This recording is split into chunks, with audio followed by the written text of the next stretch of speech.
ধন্যবাদ। বিসমিল্লাহির রহমানির রহিম। 31 দফা কর্মশালা, আজকের এই অনুষ্ঠানের সম্মানিত সভাপতি, মঞ্চে উপস্থিত জনাব সালাউদ্দিন আহমেদ, উপস্থিত আমার প্রিয় ছোট ভাই মাহাদি আমিন, উপস্থিত ছোট ভাই ইশরাক সহ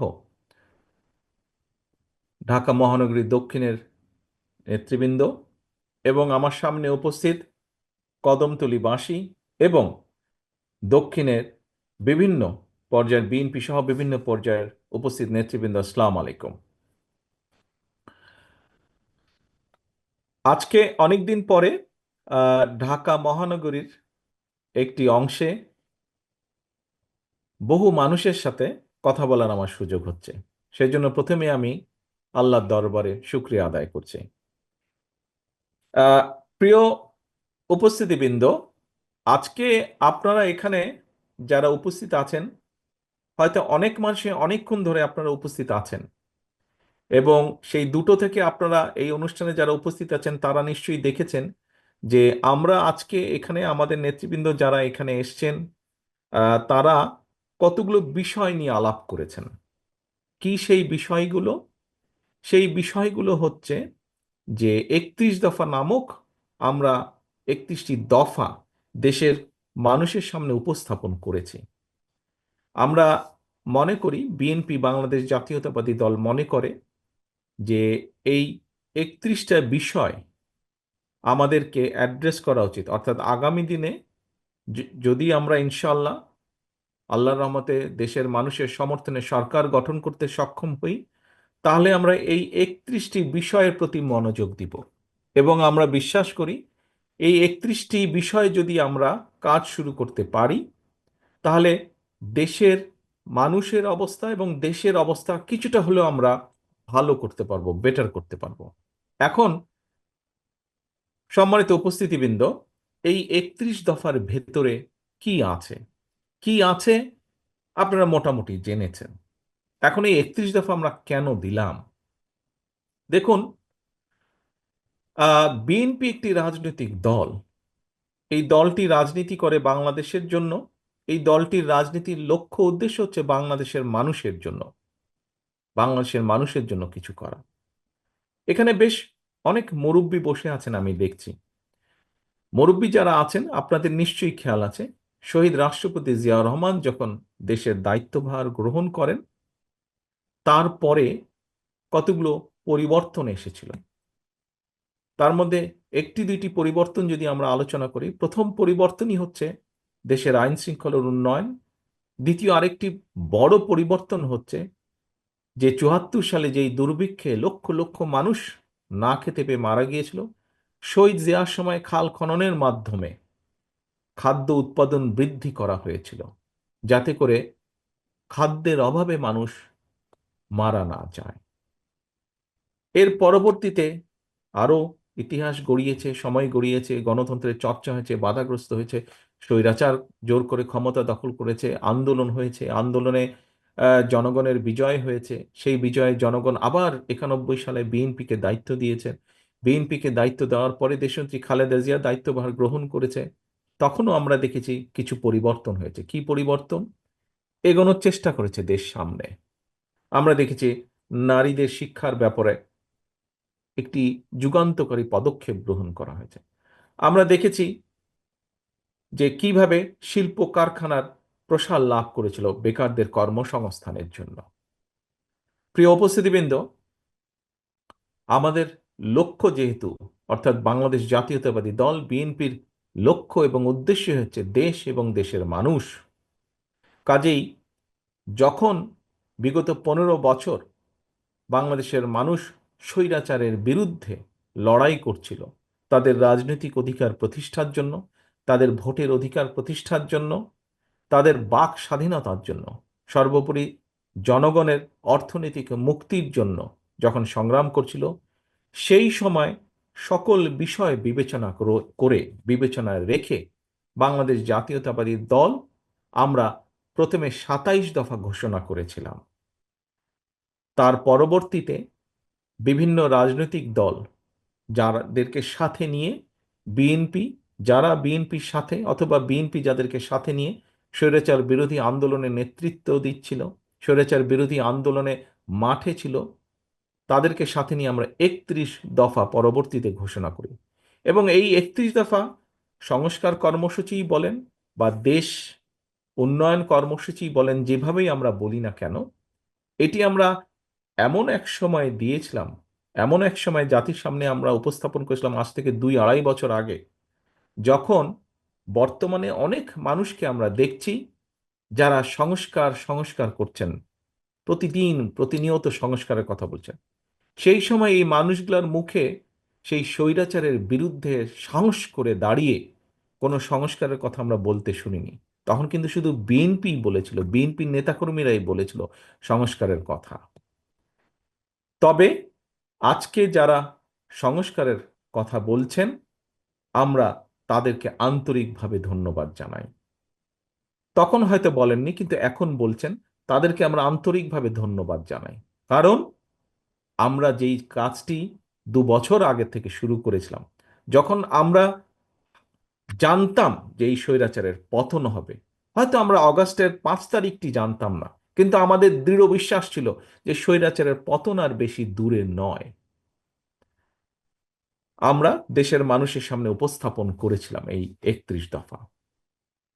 প্রিয় সহকর্মীবৃন্দ, সেই মানুষগুলো যারা আজ সংস্কার প্রস্তাবকে সমর্থন দিচ্ছে, আপনারা নিশ্চয়ই খেয়াল করেছেন, আমরা 2 বছর আগে বলেছি যে একজন ব্যক্তি দুবারের বেশি প্রধানমন্ত্রী হতে পারবে না। 2 বছর পরে আজকের যে এই অন্তর্বর্তীকালীন সরকার, তারা যাদেরকে বিভিন্ন কমিশনের দায়িত্ব দিয়েছে, সেই কমিশন আজকে 2-2.5 বছর পরে একই কথা বলছে। বাংলাদেশ জাতীয়তাবাদী দল 2 থেকে 2.5 বছর আগে বলেছিল যে একজন ব্যক্তি পরপর দুবারের বেশি প্রধানমন্ত্রী হতে পারবে না। আজকে 2 থেকে 2.5 বছর পরে বর্তমান সরকারের কমিশনের ব্যক্তিবর্গ ওনারা বলছেন যে একজন ব্যক্তি দুবারের বেশি প্রধানমন্ত্রী হতে পারবে না। আমরা উচ্চকক্ষের কথা বলেছি 2-2.5 বছর আগে। আজকে 2-2.5 বছর পরে বর্তমান সরকারের কমিশন, সংস্কার কমিশন একই কথা বলছেন। এরকম আমরা আরো অনেকগুলো কথা বলেছি কম বেশি, যেগুলো 2.5 বছর পরে ওনারা বলছেন। হতে পারে আমাদের সাথে ওনাদের 100% মতামতের মিল নেই, হয়তো 80% মতামতের মিল আছে। তার অর্থ কি? তার অর্থ দাঁড়াচ্ছে, যেগুলো মূল বিষয়, মূল যেগুলো বিষয়, রাজনীতির মূল বিষয়, দেশের আহ, নীতি নৈতিকতার মূল বিষয়, রাজনীতির নীতি নৈতিকতার মূল বিষয়, সেগুলো কিন্তু বিএনপি অনেক আগেই বলেছে। এখন এটিতে গেল রাজনীতির বিষয়। প্রিয় সহকর্মীবৃন্দ, সম্মানিত উপস্থিতিবৃন্দ, রাজনীতির গুণগত পরিবর্তন আমরা আনতে চাই, বাংলাদেশ জাতীয়তাবাদী দল আনতে চায়। শুধু দল না, দলের ভিতরে যেরকম আমরা পর্যায়ক্রমিকভাবে চেষ্টা করছি, একই সাথে আমাদের যদি সুযোগ হয় ইনশাল্লাহ রাষ্ট্র পরিচালনা, তাহলে আমরা সার্বিকভাবে সেটি আনতে চাই। এবং সেই জন্য আমরা দল মত নির্বিশেষে সমাজের প্রত্যেকটি মানুষের সহযোগিতা আমরা চাই। একই সাথে শুধু রাজনীতির গুণগত পরিবর্তন আনলেই তো সবকিছু হয়ে যাবে না, সবকিছুকে হয়ে যাবে না, তারপরেও আসল কতগুলো বিষয় বাকি থাকে। কি সেই বিষয়? প্রথমেই যদি বলতে হয়, এখানে উপস্থিত প্রতিটি মানুষ যেই কষ্টটি করেন, যেমন এই যে দ্রব্যমূল্যের লাগামহীন গতি, যেটি প্রত্যেকটা সমাজের কম বেশি প্রত্যেকটি মানুষকে কষ্ট দেয়, এই লাগামহীন গতির লাগাম টেনে ধরতে হবে। এবং এই লাগাম যদি টেনে ধরতে হয়, তাহলে পদক্ষেপ গ্রহণ করতে হবে। এটি গেল একটি। বাংলাদেশে বহু মানুষ আছে, বহু যুবক আছে, বহু নারী আছে যারা বেকার, যারা বেকার, বিভিন্ন কারণে কর্মসংস্থানের ব্যবস্থা তাদের হচ্ছে না। মানুষের কর্মসংস্থানের ব্যবস্থা করতে হবে, শুধু বড় বড় কথা বললে তো হবে না। শুধু উচ্চকক্ষ, সংসদে উচ্চকক্ষ তৈরি করলেই সমস্যার সমাধান হবে না, আলোচনা হবে, উপায় বের হবে, কিন্তু সেই উপায়কে বাস্তবায়ন করতে হবে। শুধু একজন ব্যক্তি 2বারের বেশি প্রধানমন্ত্রী হবে না এই কথা তো বললে হবে না, হলো না প্রধানমন্ত্রী, তাতে পাবলিকের কি যায় আসে? পাবলিককে, মানুষের জন্য কর্মসংস্থানের ব্যবস্থা করতে হবে। আয় রুজির ব্যবস্থা করতে হবে। মানুষের দ্রব্যমূল্যের লাগাম, যে ঊর্ধ্বয়ন লাগাম দ্রব্যমূল্যের, এটির গতি টেনে ধরতে হবে। কৃষকের ফসলের উৎপাদন বাড়াতে হবে। আবার একই সাথে কৃষক যাতে পণ্যের ন্যায্য মূল্য পায় সেটিও নিশ্চিত করতে হবে। কৃষকের জন্য খাল কাটার ব্যবস্থা করতে হবে, যাতে কৃষক অল্প খরচে সহজে পানি পেতে পারে তার দ্রব্য উৎপাদনের জন্য, কৃষিপণ্য উৎপাদনের জন্য। কারণ কৃষক যদি ক্ষতিগ্রস্ত হয়, প্রত্যক্ষভাবে পরোক্ষভাবে আমরা সকলে ক্ষতিগ্রস্ত হব। ঠিক একইভাবে বাংলাদেশের ভবিষ্যৎ প্রজন্ম, শিশু যারা আছে, তাদের জন্য শিক্ষার ব্যবস্থাকে সহজ করতে হবে। শুধু শিক্ষার ব্যবস্থাকে সহজ করলেই হলো না, তাদেরকে যারা শিক্ষিত করবেন, যেই সব শিক্ষক, সেই শিক্ষকদেরকে আবার একটা কমফোর্ট দিতে হবে। কি সেটি?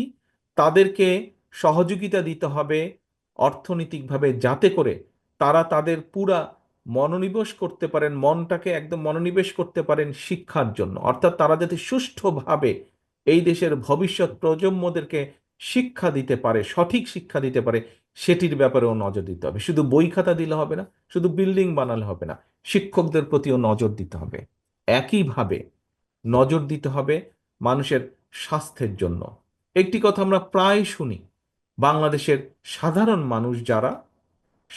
মানুষ যারা তারা দেশের হাসপাতালগুলোতে ঠিকভাবে চিকিৎসা সুবিধা পায় না। এর বাইরে যে সকল মানুষ আর্থিকভাবে এফোর্ড করতে পারেন, আর্থিকভাবে যাদের পক্ষে সম্ভব, তারা হয়তো কেউ বাংলাদেশের বাইরে অন্য অন্য দেশে চিকিৎসার সুবিধা নিতে চলে যান। কাজেই আমরা যদি এই মানুষগুলোকে দেশের ভিতরে রেখে, দেশের ভিতরে যদি তাদেরকে চিকিৎসা সেবা দিতে চাই, তাহলে চিকিৎসার ব্যবস্থার উন্নয়ন ঘটাতে হবে, ওষুধের দাম কমাতে হবে, ওষুধের দাম কমানোর পদক্ষেপ নিতে হবে।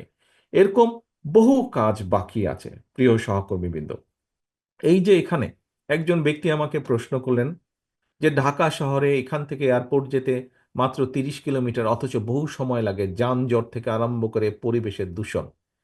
এই যে সমস্যাটা, যে এই দুটো সমস্যা, পরিবহন সমস্যা এবং দূষণ সমস্যা, আমার তো মনে হয় এখানে উপস্থিত যে কয়েক হাজার মানুষ যে আপনারা আছেন, প্রত্যেকটি মানুষ এই কষ্ট প্রতিদিন সহ্য করতে হয়। প্রতিদিন সহ্য করতে হয় না আপনাদের? কাজেই যানজট হয়তো থাকবে, যানজট যাবে না। পৃথিবীর সব দেশেই, সব রাজধানীতেই কম বেশি যানজট থাকে, কিন্তু সেই যানজটটাকে একটি সহনীয় পর্যায়ে নিয়ে আসতে হবে। 2 ঘন্টা 3 ঘন্টা ধরে যানজটের মধ্যে বসে থাকে, এটি কোনো স্বাভাবিক ব্যাপার হতে পারে না। কাজে আমাদেরকে উপায় বের করতে হবে কিভাবে এই যানজট সমস্যার সমাধানটাকে, যানজটটাকে কমিয়ে আনা যায়। ঠিক আছে, 15 মিনিট, 20 মিনিট, আধা ঘন্টা, 1 ঘন্টাও যদি হয়, সেটাও বেশি হয়ে যায় অবশ্য। 15-20 মিনিট, আধা ঘন্টা যানজট হতেই পারে। কিভাবে সেই উপায়টি বের করা যায়? এই যে বায়ু দূষণ, ধুলা বলেন, ধোঁয়া বলেন, আমি অনেকের কাছে শুনি, বাংলাদেশ থেকে যারা আসেন, যে ঢাকা শহরে নামার সাথে সাথে শ্বাসটা বলে ভারী লাগে নিতে, শ্বাসটা অনেক ভারী লাগে। এখন এতগুলো মানুষ যেখানে শ্বাস প্রশ্বাস নিচ্ছে, কেন সেখানে এই বায়ু দূষণ হবে? আমরা পত্রিকার পাতায় দেখেছি, আন্তর্জাতিকভাবে পত্রিকার পাতায় দেখেছি, যে গত কয়েক বছর ধরে, 8-10 বছর ধরে বায়ু দূষণের র্যাঙ্কিংয়ে পৃথিবীতে ঢাকা শহর হয় 1 নম্বর হচ্ছে, না হলে 2 নম্বর হচ্ছে। হয় ঢাকা একবার 1 নম্বর হলে দিল্লি 2 নম্বর, আবার দিল্লি 1 নম্বর হলে ঢাকা 2 নম্বর, দিল্লির সাথে কম্পিটিশন দিয়ে বায়ু দূষণে। উপস্থিতিবৃন্দ, এরকম অনেক সমস্যা আছে, আমাদেরকে এইগুলো আস্তে আস্তে ঠিক করতে হবে। এই যে কয়েকদিন আগে পত্রিকার পাতায় পরে আমিও দেখলাম, টিভি নিউজে আমি দেখলাম, কিছুদিন আগে ইশরাক তো বসেই আছে, আপনাদের এখানে 39 নম্বর ওয়ার্ড আছে। আমি সেদিন আম্মার সাথে বসে ঢাকার সংবাদ দেখছিলাম, নিউজ দেখছিলাম ঢাকার। হঠাৎ করে দেখলাম বাংলাদেশের একটি টিভি চ্যানেলে দেখাচ্ছে যে 39 নম্বর ওয়ার্ডে অনেক দিন ধরে একটি জায়গায় পানি জমে আছে, এবং সেখানে এলাকাবাসীদের চল হাঁটা চলা সবকিছু, বসবাসের অসুবিধা হচ্ছে। ঢাকার সময় বোধহয় তখন হবে রাত 3:30-4টা হবে বোধহয়। ইশরাক তখন কয়টা বাজে খেয়াল আছে তোমার? তো এরকম সময় আমি তখন ওকে ফোন করলাম সাথে সাথে। আমি বললাম যে ইশরাক, তোমার এরকম নিউজ দেখলাম, তো আমার মনে হয় তুমি একটু যাও, গিয়ে দেখো কি করা যায়, কতটুকু ব্যাপারটা কি সমাধান করা যায়। প্রিয় উপস্থিতি, কিন্তু আপনাদের সামনে এই জন্য লাস্টের এই ইশরাকের উদাহরণটা, ইশরাক পরের দিন গিয়েছিল, আপনারা বোধহয় অনেকেই দেখেছেন অথবা নিউজেও আপনারা দেখেছেন। তো ইশরাককে পাঠালাম আমরা, দলের পক্ষ থেকে ইশরাক ওখানে গিয়েছে, এবং পরবর্তীতে আমাকে যতটুকু ইশরাক জানিয়েছে বা সংবাদের মাধ্যমে আমি যতটুকু জেনেছি যে সেখানে এখন চেষ্টা হচ্ছে কিভাবে সমস্যার সমাধানটি করা যায়। এখন সহকর্মীবৃন্দ, আমরা প্রায় উদাহরণ দেই যে আমাদের দেশটি এইরকম হয়ে যাবে, আমাদের দেশটি ওইরকম হয়ে যাবে। দেখুন, দেশটি যদি এইরকম হতে হয়, ওইরকম হতে হয়, কিরকম হবে জানি না। তবে আমরা যদি সকলে মিলে চেষ্টা করি, সকলে মিলে যদি যার যার অবস্থান থেকে যদি আমরা চেষ্টা করি, তাহলে অবশ্যই ভালো কিছু হওয়াটা অবশ্যই সম্ভব। এবং প্রিয় সহকর্মীবৃন্দ, আমি একজন রাজনীতিবিদ বা রাজনৈতিক কর্মী। রাজনৈতিক কর্মী হিসাবে আমি বুঝি যে সমাজে, রাষ্ট্রে যদি জবাবদিহিতা না থাকে, তাহলে কোনো কোনো কিছু টিকিয়ে রাখা সম্ভব না। জবাবদিহিতা থাকতে হবে। আমাদের সংসারেও কিন্তু জবাবদিহিতা থাকে যে এই কাজটি করা যাবে না, এই কাজটি করলে পানিশমেন্ট পেতে হবে, সন্ধ্যার পরে ভিতরে বাসায় ফিরে আসতে হবে। অর্থাৎ সমাজের কতগুলো, পরিবারের কতগুলো নিয়ম কারণ থাকে, এই নিয়ম কারণের মধ্যে চলতে হয়। আমি যখন এখানে এই অনুষ্ঠানে উপস্থিত হলাম, তখন আমি মাহাদি আমিনের বক্তব্য শুনছিলাম যে বিগত 15 বছর স্বৈরাচার কিভাবে বিভিন্ন প্রতিষ্ঠান ধ্বংস করেছে, কিভাবে বাংলাদেশের মানুষের অর্থ সম্পদ লুটতরাজ করে বাইরে নিয়ে গিয়েছে।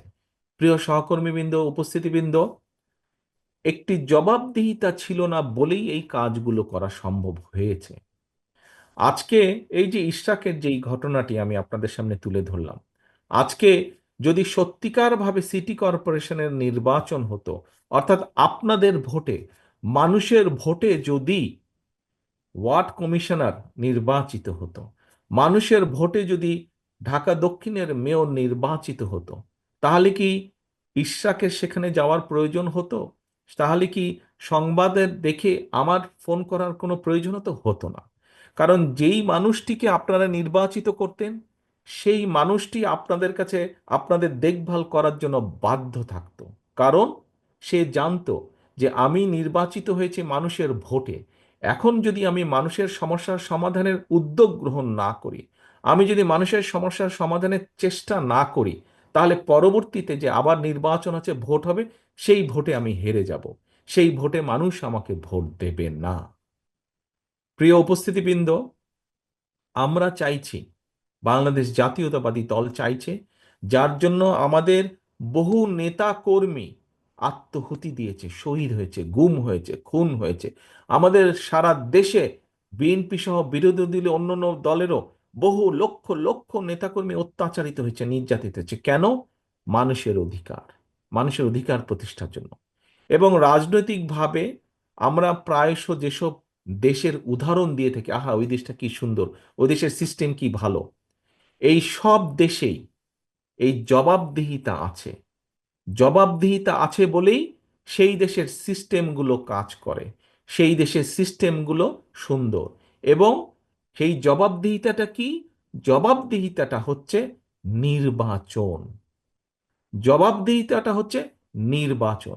সেটি জাতীয় নির্বাচন হোক, সেটি লোকাল নির্বাচন হোক, সেটি কোনো প্রতিষ্ঠানের নির্বাচন হোক। অর্থাৎ একটি নির্দিষ্ট সময় পর পর নির্বাচন হতে হবে। এবং নির্বাচন সেই সকল দেশে, যে সকল দেশকে আমরা উদাহরণ হিসাবে বলি, আহা ওই দেশটা এত সুন্দর, ওই দেশের সিস্টেম এত ভালো, সেই সকল দেশে নির্দিষ্ট সময় পর পর নির্বাচন হয়। এবং নির্বাচন হয় বলেই ওই দেশের যারা জনপ্রতিনিধি হয়, সেটি কাউন্সিল, ওয়ার্ডের কাউন্সিলর হোক, সেটি ইউনিয়ন পরিষদের মেম্বার চেয়ারম্যানই হোক না কেন, সেটি উপজেলা চেয়ারম্যানই হোক না কেন, সেই দেশের প্রেক্ষাপট অনুযায়ী, সেটি সংসদ সদস্যই হোক না কেন, সবাই একদম সোজা থাকে পাবলিকের সামনে। কারণ জানে যে 5 বছর বা 4 বছর পরে তাকে আবার নির্বাচনের জন্য মানুষের সামনে দাঁড়াতে হবে। কাজে তার যেই দায়িত্ব, সে যে সকল কথা বলে মানুষের ভোট নিয়েছে, সেই কাজগুলো সে বাস্তবায়নের চেষ্টা করে। প্রিয় সহকর্মীবৃন্দ, আমরা এই কর্মশালায় আজকে অনেকগুলো কথা আপনাদের সামনে বলেছি। যে আমরা এই করব, এই করব, এই করব, মানে এই কাজগুলো করার আমরা উদ্যোগ নিব। হয়তো অন্য অন্য দলও নিশ্চয়ই বলছে বা বলবে তাদের পরিকল্পনা অনুযায়ী। কিন্তু আজকে যদি আমরা সত্যিকারভাবে জনগণের ভোটের মাধ্যমে একটি সরকার গঠন করতে পারি, তাহলে ওই সরকার তখন জনগণের কাছে জবাবদিহিতা করতে বাধ্য থাকবে। কারণ 5 বছর পরে আবার এই সরকার, যেই সরকারই আসবে এই সামনের নির্বাচনে, তাদেরকে আবার পরবর্তী 5 বছর পরে তো জনগণের কাছে যেতেই হবে। কাজেই কাজেই যেই কমিটমেন্টগুলো বা যেই প্রতিজ্ঞাগুলো তারা জনগণের সামনে করেছে, সেই কাজগুলো তারা কতটুকু কি করলো জনগণ তখন জবাব চাইবে। যদি সঠিকভাবে করতে পারে, কম বেশি করতে পারে, তাহলে জনগণ সেটি একদৃষ্টিতে দেখবে। যদি ওই 10 টাকা কেজি চাল খাওয়াবো বলে 70 টাকা কেজি চাল খেয়েছে এরকম ঘটনা হয়, তাহলে ওই 5ই আগস্টের মতন ঘটনা ঘটবে। অথবা ভোটের ব্যবস্থা যদি ঠিক থাকে, তাহলে ভোটের মাধ্যমে জনগণ তাদেরকে ছুঁড়ে ফেলে দিবে। প্রিয় উপস্থিতিবৃন্দ, আমার কথা বলার মূল লক্ষ্য বা উদ্দেশ্যই হলো যে আমরা যদি দেশের ভাগ্যের পরিবর্তন করতে চাই, আমরা যদি জনগণের ভাগ্যের পরিবর্তনের কাজ শুরু করতে চাই, তাহলে অবশ্যই আমাদেরকে একটি নির্বাচন প্রক্রিয়ার মাধ্যমে যেতে হবে। আমাদেরকে গণতান্ত্রিক প্রক্রিয়ার কাজ শুরু করতে হবে। যত দ্রুত আমরা গণতান্ত্রিক প্রক্রিয়ার কাজ শুরু করব, তত দ্রুত আমরা পরিবর্তনের কাজ শুরু করতে পারবো। যত দ্রুত আমরা গণতান্ত্রিক প্রক্রিয়ার মাধ্যমে একটি নির্বাচিত সরকারের হাতে দায়িত্ব দিতে পারবো, তত দ্রুত আমরা দেশকে আরো ধ্বংস হয়ে যাওয়া থেকে রক্ষা করতে সক্ষম হব। এখন কিছু কিছু লোক বলেন যে নির্বাচন হলেই কি সব সমস্যার সমাধান হয়ে যাবে? নির্বাচন হলেই সব সমস্যার সমাধান যে হয়ে যাবে আমরা তা বলছি না। কিন্তু নির্বাচন হলে যেটি হবে সেটি হচ্ছে জনগণের কাছে জবাব দিতে তারা বাধ্য থাকবে। তার ফলে এই যে সব সমস্যা যেগুলা বলছে সমস্যা, কিছু কিছু মানুষ সেই সমস্যাগুলোর সমাধানের পথ, গিট্টু জট আস্তে আস্তে আস্তে খোলা ধরবে। আস্তে আস্তে আস্তে সমস্যার যে গিট্টু, সমস্যার যে জট, সেটি আস্তে আস্তে খোলা ধরবে। প্রিয় সহকর্মীবৃন্দ, সম্মানিত উপস্থিতিবৃন্দ, আজকে বহু মানুষ জীবন দিয়েছে এই ভোটের অধিকার প্রতিষ্ঠার জন্য। বহু মানুষ পঙ্গুত্ব বরণ করেছে, অন্ধ হয়েছে এই ভোটের অধিকার প্রতিষ্ঠার জন্য। বহু মানুষ, লক্ষ লক্ষ মানুষ গত 15 বছরে বাংলাদেশে বিভিন্নভাবে নির্যাতিত হয়েছে। প্রিয় উপস্থিতিবৃন্দ, যেই কথাটি বলছিলাম আমি লাইনটা ডিস্টার্ব করার আগে, যে আমরা বিভিন্ন দেশের উদাহরণ দেই যে আমাদের দেশটি যদি এমন হতো, এমন হতো। কাজেই যেই কথাটি আপনাদের কাছে আমি তুলে ধরতে চাইছিলাম, যে আমাদের লক্ষ লক্ষ নেতাকর্মী অত্যাচারিত হয়েছে। কেন? মানুষের অধিকার প্রতিষ্ঠা করার জন্য। কি সেই অধিকার? সেই অধিকারটি হচ্ছে রাজনৈতিক ভোটের অধিকার। সারা বিশ্বে এই অধিকারটা নিয়ে মানুষ সোচ্চার থাকে, কারণ জানে এটি একমাত্র আপনার দুঃখ কষ্ট সমস্যা সবকিছু তুলে ধরার, সবকিছু সমাধান করার পর্যায়ক্রমিকভাবে ধীরে ধীরে এটিই একমাত্র উপায়। অর্থাৎ সরকারকে যদি, একটি সরকারকে যদি জনগণের মতো করে চলতে হয়, জনগণের দুঃখ দুর্দশা, জনগণের সমস্যার বিষয়গুলো যদি দেখভাল করতে হয়, তাহলে ওই সরকারকে অবশ্যই জনগণ দ্বারা নির্বাচিত সরকার হতে হবে। আবারও আমি একটি কথা বলি, যে কোনো কোনো ব্যক্তি বলেন যে নির্বাচন হলেই কি সব সমস্যার সমাধান হয়ে যাবে? সাথে সাথে সব সমস্যার সমাধান হবে না।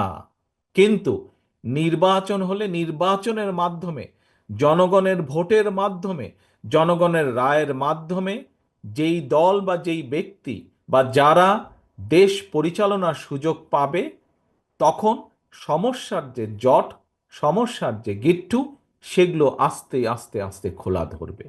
কাজেই প্রিয় সহকর্মীবৃন্দ, আপনারা যারা আমাকে এখানে প্রশ্ন করেছেন, এই প্রশ্নগুলো শুধু যে আপনাদের প্রশ্ন তা নয়।